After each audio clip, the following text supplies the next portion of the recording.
I had a close call too about 5 years ago. I was driving home from a show and I hit a deer on the highway, and it was pretty scary. If anybody's hitting a deer, it's a horrible experience. Wrecked my truck. I was on the side of the road, pretty shaken up, filling out the police report, and she was asking me questions, and the officer was like, "So what happened? The deer did just jump out in front of you?" I was like, "What?"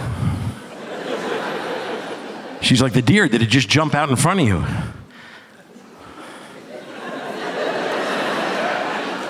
I was like, no, it waved me over. I was barreling down the road about 90 miles an hour, and I was like, "Is that a deer calling me over with its hoof?" And sure enough, it was.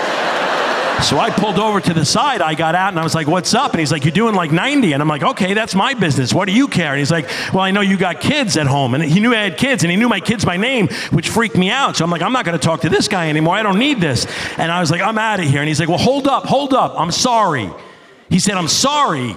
He goes, "Let's start over. We'll hug it out." And I'm like, "That's pretty cool, a deer who's about forgiveness."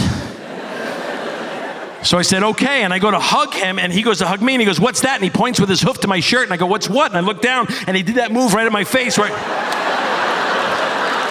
And he goes, "I know where you live." And then he ran into the woods, and that's when I got back in my truck, and I started driving into the woods chasing him, but I couldn't get through the thick trees, so I got out, and I camped out overnight.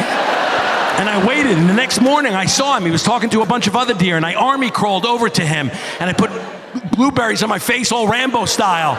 And he didn't even see me, and I jumped up on top of him, I sank my hooks in, and I slit his throat, and he bled out right there on the spot.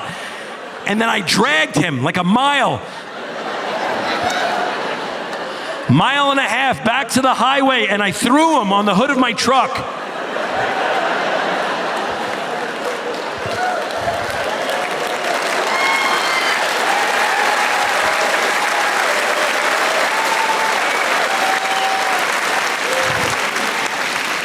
And that's when you showed up.